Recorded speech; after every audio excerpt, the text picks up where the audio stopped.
the night he raised a rifle in his own doorway. He realized the girl he never meant to choose might be the one he couldn't afford to lose. The door slammed open so hard it rattled the hinges, wind howling through the cracks like it meant to tear the place apart. Ruby's back hit the counter, her fingers tightening around the knife as boots scraped closer across the floor. The smell of whiskey, wet leather, and storm dust filled the room. Then a sharp click cut through it all. Wade stood in the doorway, rain dripping from his hat, the rifle steady in his hands, and no one moved. What he did next would change everything between them. Stay with me. This story doesn't unfold the way you think. The wind had a way of scraping across Red Mesa like it was trying to peel the land apart, carrying dust that settled into every seam and pocket and quiet thought a person might have. By late afternoon, the road into town looked less like a road and more like a pale scar dragged through the earth. Nothing moved unless it had to. The wagon came in slow, wheels grinding over loose stone. No one stopped what they were doing to watch it arrive. A man leaned against the post outside the general store, whittling something down to nothing. Two women stood near the well, talking low, their skirts stirring in the wind. They all saw it. None of them made a show of it. Ruby Ellis sat at the back of the wagon, hands folded in her lap, a small case resting against her boots. The leather had cracked along the edges. She kept one hand on the handle like it might slip away if she didn't. Her dress had once been dark green. Out here, it had taken on the color of dust. The driver didn't speak when he pulled the reins, just nodded once toward the church steps. "This is as far as I go." Ruby stepped down on her own. Her shoes met the ground without a sound. The wind lifted the edge of her skirt and let it fall again. She didn't look around right away, just stood there long enough to feel the weight of the place settle on her. Inside the church, it was cooler. A narrow strip of light came through the side window and fell across the floorboards. Reverend Pike stood near the front, papers in hand, spectacles low on his nose. He cleared his throat when she approached. "You're Miss Ellis, yes, sir." He glanced toward the open door, as if expecting someone else to follow her in. No one did. He shifted the papers once, then twice, then handed them over. "Mr. Callahan has agreed to the arrangement. Terms are simple. Residence on his property. Shared name under the law. No other obligations stated." Ruby read the lines slowly. The ink had smudged in one corner like someone had pressed too hard. She nodded once and handed the paper back. "I understand." Reverend Pike seemed to wait for something more. When it didn't come, he gave a small nod of his own. "He's outside." Ruby stepped back into the light.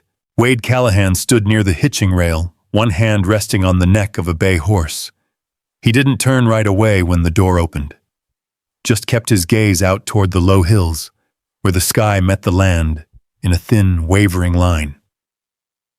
He was taller than she expected, broad across the shoulders, coat worn smooth at the seams. His hat cast a shadow that kept most of his face hidden, but what showed looked set in a way that didn't invite questions. Ruby walked the few steps toward him and stopped. "Mr. Callahan." He turned then. His eyes moved over her once. Not slow, not quick. Just enough. "You're Ellis, yes, sir." The wind shifted between them. Somewhere down the road, a loose board knocked against a fence post in a steady rhythm. Wade nodded once, like he had come to the end of a thought. "You'll have a roof," he said.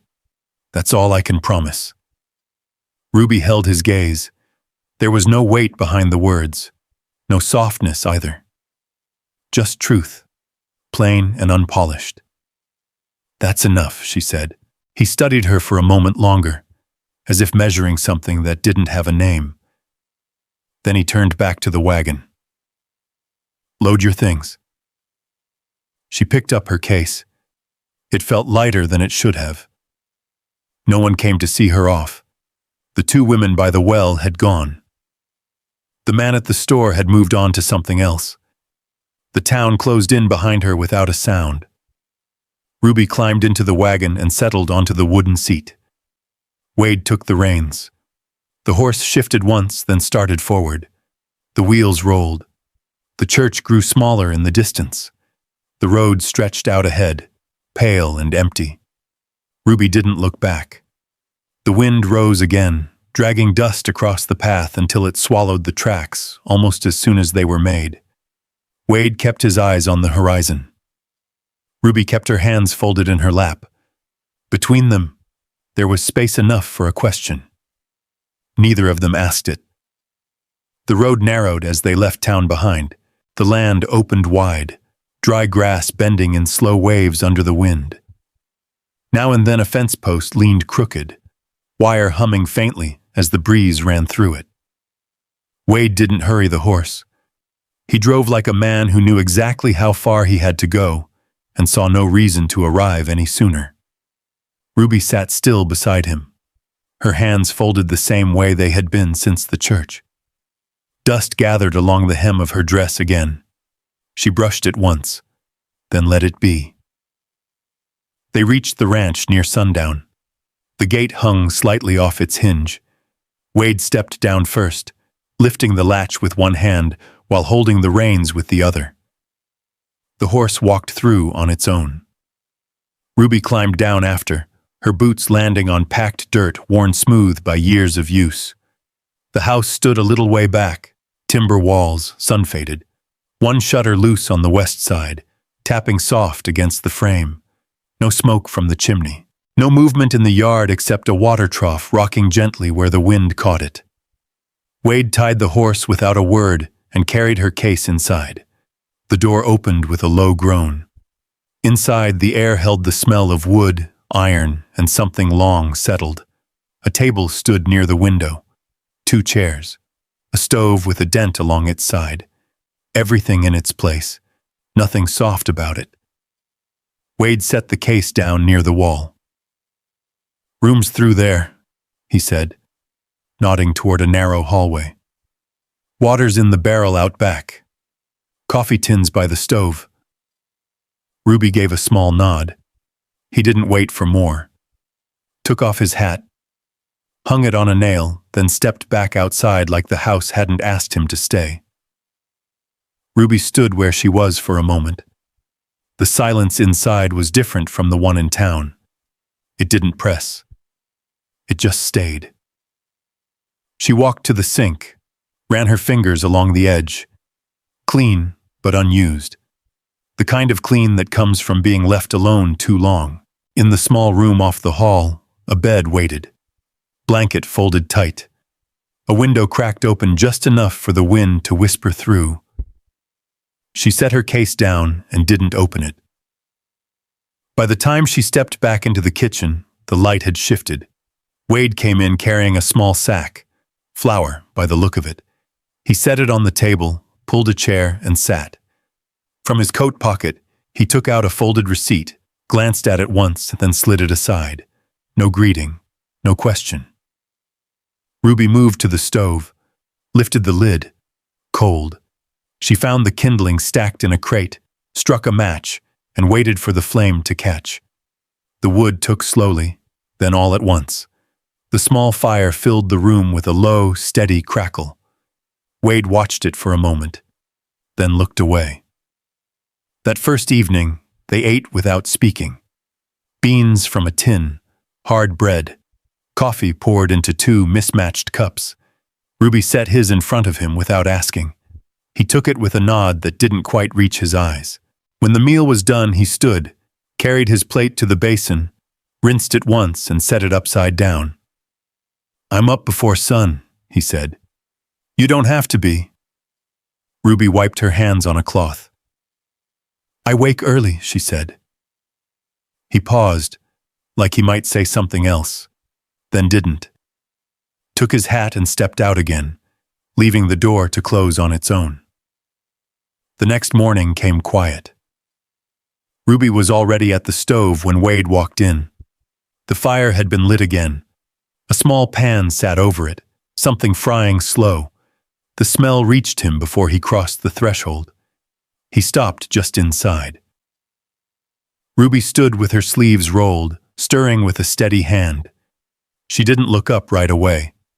Just finished what she was doing, then turned. "Morning." Wade didn't answer. Not at first. His eyes moved across the room. Table cleared. Floor swept. The loose shutter tied back with a strip of cloth. He stepped closer, pulled out the chair, and sat. She set a plate in front of him. Eggs, thin and crisp at the edges. A piece of bread warmed on the pan. He picked up the fork, took a bite, chewed slow, didn't say a word, but he didn't leave the table right away either. Outside, voices carried from the bunkhouse. Boots on dirt. Laughter, rough and easy. A few of the men drifted closer as the morning stretched. One leaned against the fence, looking toward the house longer than needed. Gus Turner passed by with a nod, eyes steady, not prying. Travis Cole came after, slower. He tipped his hat just enough to count, but his gaze lingered at the window, following the movement inside. Ruby felt it without looking. Inside, the pan hissed softly as the last of the fat burned down. Wade set his fork down, wiped his mouth with the back of his hand, and stood. He reached for his hat, paused near the door, looked once toward Ruby, then stepped outside into the light. The door closed behind him, leaving the house quiet again, but not the same quiet as before. By afternoon, the wind had changed its mind. It came low at first, sliding along the ground, pushing dust in thin lines across the yard. Then it rose, sharper, carrying a weight that bent the fence wire until it sang. The sky turned the color of old tin. Even the horses shifted in their pen, restless, their hooves striking the boards in uneven rhythm. Ruby stood at the window, one hand resting on the frame. She watched the horizon disappear behind a moving wall of sand and cloud. The loose shutter Wade had tied back knocked once, then again, harder this time. He came in just long enough to grab his coat. "Storm's rolling in fast," he said, already turning. "Herd's out by the south line." Ruby nodded. She didn't ask him to stay. He paused at the door, hand on the latch, like something had caught him mid-thought. His eyes flicked once toward her. Then he stepped out, pulling the door shut behind him, the wind taking hold of it the moment it closed. The house held. For a while. Ruby moved through the rooms with steady hands. She latched what she could, set a heavy chair against the back door, checked the stove, fed the fire until it burned low and even. The kettle rattled once as the wind pushed down the chimney. Outside, the storm came down hard. The sound filled everything. Wood creaking, sand striking the walls in sharp bursts, the kind of noise that made it hard to tell where one thing ended and another began. Ruby sat near the table, listening. Then came the knock. Soft at first, almost lost in the wind. She didn't move. It came again. Louder. Not the wind this time. Ruby stood slowly. "Mr. Callahan?" she called. No answer. Just the storm. The third knock hit the door hard enough to shake it against the frame. Her eyes moved to the table. The knife lay there, still faintly wet from cutting potatoes. She picked it up, her grip tightening around the handle, then walked toward the door without rushing. The latch trembled under the next blow. "Open up," a voice pushed through the wood. Thick, uneven. "Ain't right to keep a man out in this." Ruby didn't answer. The door shook again, harder. The top hinge let out a strained groan. She stepped back. The knife held low but ready, her breath steady in her chest even as the wind roared louder. The wood split along the edge with a sharp crack. and then the door gave. It swung inward, slamming against the wall. Travis Cole stood there, shoulders hunched against the storm, hat gone, hair plastered to his forehead. His coat hung open, soaked through. The smell of whiskey reached her before he took a step inside. "Well now," he said, blinking against the dim light. "Didn't think you'd keep me waiting." Ruby didn't move. "Mr. Callahan ain't here," she said. Travis smiled, slow and crooked. "I know." He stepped forward, boots dragging dirt and rain across the floorboards.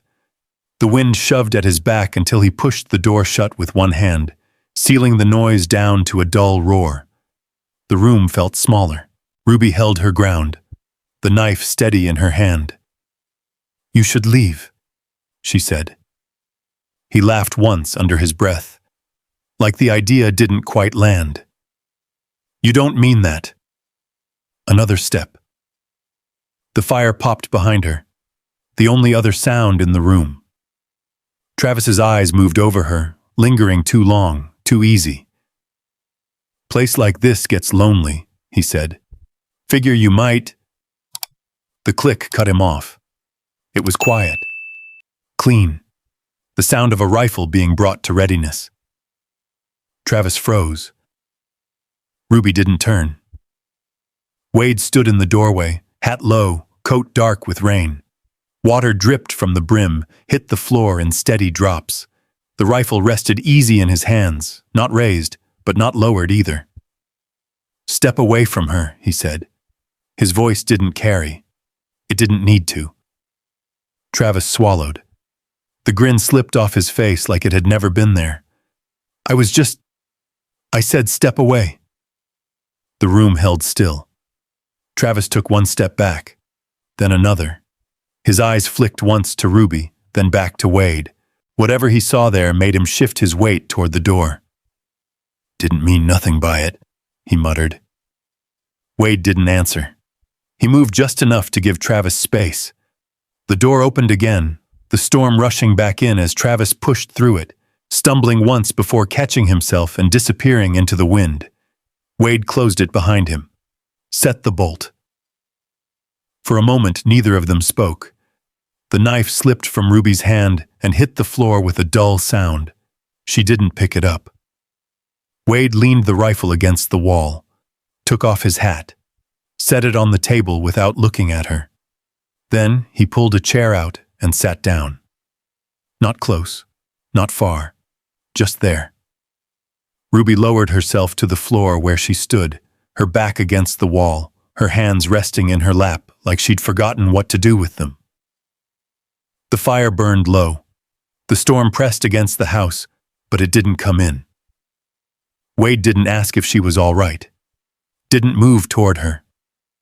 He just stayed, and for the first time since she'd stepped off that wagon, the space around her didn't feel like something she had to guard. The storm passed sometime before dawn.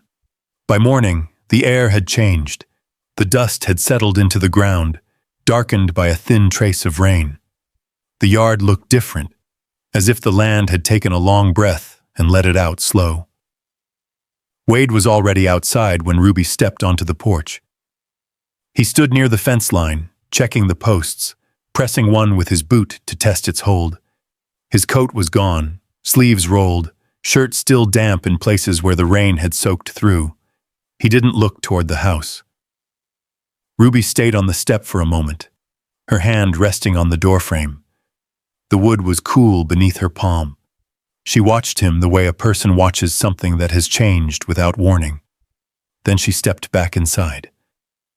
The house carried a different quiet now. Not empty, just still. She moved through it without thinking, cleared the table, set water to boil. The kettle rattled once, then settled into a steady hum. She found a strip of cloth and tied back the door where the hinge had split. It would hold for now. Later, she walked the narrow hall and noticed a door she hadn't opened before. It stood slightly ajar. She paused. Not out of fear, just habit. Then she pushed it open. The room was smaller than she expected. The air inside held a faint scent of something soft, long faded but not gone. Near the window sat a wooden chest, its lid half open. Light fell across it in a thin line. Inside were folded dresses, pale colors worn at the edges, a small pair of shoes, a ribbon pressed flat between the layers. Ruby didn't touch anything. She stood there long enough for the silence to settle around her again.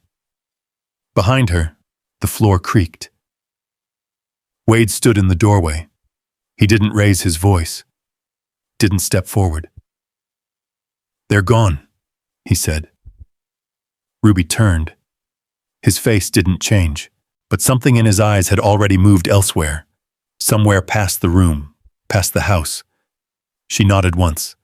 "I see that." Neither of them spoke after. Ruby stepped back from the chest, giving the space back without being asked. As she passed him, her hand brushed the edge of the door. His hand rested there too, just above it. Close enough. He didn't pull away. She didn't look at him, but she felt it. That small distance. That choice not to move. She walked back into the kitchen. The fire had burned down low. She added a piece of wood, waited for it to catch. The flame rose slowly, steady again. Outside, the sound of boots on dirt came and went. Voices carried from the far side of the yard, quieter than before. Work had started again. Wade came in sometime after. He didn't mention the room. He sat at the table, hat set beside him, hands resting flat on the wood, as if he'd forgotten what to do next. Ruby placed a cup in front of him. Coffee, dark and thin. He nodded once. They sat like that. Not looking, not speaking. The fire cracked between them. "I never knew what to do with a quiet house," he said after a while. His voice was low, almost like he hadn't meant to speak out loud. Until now. Ruby held the edge of the table with her fingers. The wood was worn smooth. She didn't answer. There wasn't anything to answer. That evening came slow. The sky cleared in long streaks of pale gold. The land stretched out clean. The storm pushed far beyond the hills. Ruby folded her few things. Not much to gather. A dress, a comb, the small case she'd carried in. She set it near the door, stood there a moment. Then she moved back to the stove, lit the fire again. By the time Wade came in, the room smelled of bread. He stopped just inside the doorway, the same way he had that first morning. His eyes moved from the table, to the fire, to her. The case sat by the door. He looked at it, then at her. Neither of them spoke. Ruby turned back to the stove and lifted the pan. The sound of it, simple and steady, filled the space between them. And the case stayed where it was. Unopened. Unmoved. Morning came clear and bright, like the storm had never been there at all. Ruby stepped out onto the porch with a tin cup in her hand. The coffee had gone lukewarm, but she held it anyway. The yard still showed signs of the night before. A fence post leaned. One corner of the roof had lost a strip of wood. Nothing beyond repair. Wade was already hitching the wagon. He didn't look up when she stepped down. "We're heading into town," he said. "Supplies." Ruby nodded once. He handed her a folded scrap of paper. A short list: flour, salt, kerosene, a note at the bottom in a different hand: payment due. She glanced at it, then tucked it into her sleeve. The ride into town felt shorter this time. The road had hardened overnight. Wagon tracks from other travelers cut across the dirt, dried into place. They passed a rider once, a man who tipped his hat to Wade and gave Ruby a quick look before riding on. No words were exchanged. By the time they reached the edge of town, the place was already awake. The general store door stood open. A wagon loaded with sacks of grain blocked half the road. Voices carried from the saloon, though it wasn't yet noon. Wade pulled the reins and stepped down first. Ruby followed. They walked side by side, not touching, but not apart either. The space between them had narrowed without either of them noticing when. Inside the store, the air smelled of tobacco, leather, and ground coffee. Mr. Jenkins stood behind the counter, pencil tucked behind his ear. He nodded at Wade. "Mornin'." Wade set the list down. Jenkins picked it up, scanned it, then began gathering items without much talk. Ruby moved along the shelves. Her fingers brushed over folded cloth, jars of preserves, a stack of tin cups. She paused near a small mirror nailed to the wall, catching her reflection for a moment. Then she moved on. Behind her, voices shifted. Two men stood near the back, speaking low. Not quiet enough. "That's her?" "Looks like it." "Didn't figure Callahan." The rest faded into a murmur, but the tone didn't. Ruby kept her gaze forward. She picked up a sack of flour and carried it to the counter. Wade had heard. He didn't turn right away. Just stood there, one hand resting flat on the wood, the other near the edge of the counter where the receipt lay waiting. Jenkins cleared his throat, pretending not to notice anything at all. The voices behind them grew bolder. "Man like him ought to know better." A chair scraped somewhere. Wade reached for the receipt, folded it once, set the coins down beside it. Then he turned. Not fast, not slow, just enough. His eyes moved across the room once, steady, unreadable. The men near the back went quiet. He didn't say anything to them, didn't step closer. Instead, he walked back to where Ruby stood. For a moment, he just looked at her. She met his eyes, didn't ask, didn't step away. Then, without a word, he reached out and took her hand. Simple as that.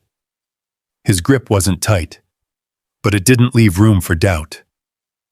"She walks with me," he said. The room held still. No one laughed. No one answered. Jenkins set the last item on the counter a little too carefully, like he was afraid to break something that had already shifted. Wade didn't look back at the others. He kept his hand around hers and led her to the door. Outside, the light felt sharper. The wind had picked up again, carrying the smell of dry grass and distant rain. They loaded the wagon in silence. Wade climbed up first, then turned and offered his hand. Ruby took it. He helped her up without a word. They didn't let go right away. Back on the road, the town fell behind them. The noise faded.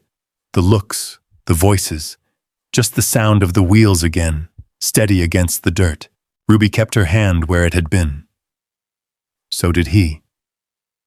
When they reached the ranch, the sun had begun to dip low. Long shadows stretched across the yard.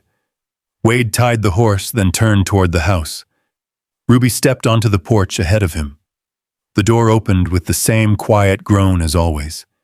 Inside, the air felt different again. Not new, just settled. Wade reached into his coat and pulled something out. A folded piece of cloth. He held it for a moment, like weighing it. Then he handed it to her. Ruby unfolded it slowly.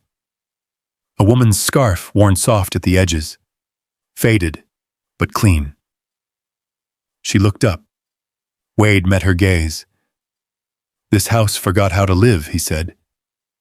"You didn't." The words hung there. No more followed. Ruby folded the scarf carefully, held it in both hands. Outside, the wind moved through the fence again, softer now.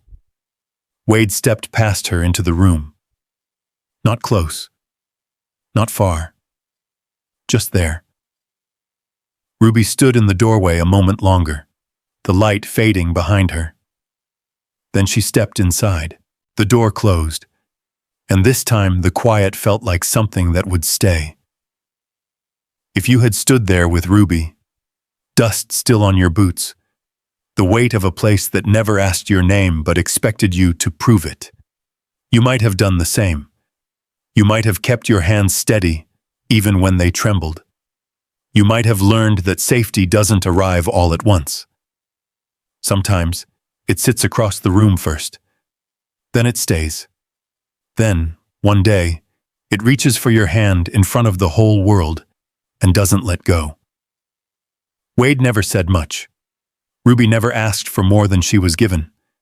But somewhere between the storm and the silence, something took root. Not loud, not sudden, just real. The kind of love that doesn't ask to be believed, only lived. Maybe that's the thing we carry from stories like this. Not that life gets easier, but that it can soften. If someone is willing to stand beside you long enough, if someone chooses you, not with words, but with presence. And maybe the question isn't whether you've ever been chosen.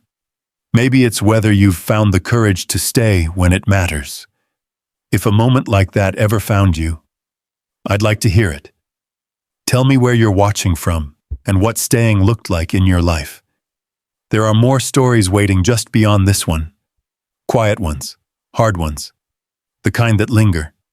If you feel like walking a little further, you're always welcome here.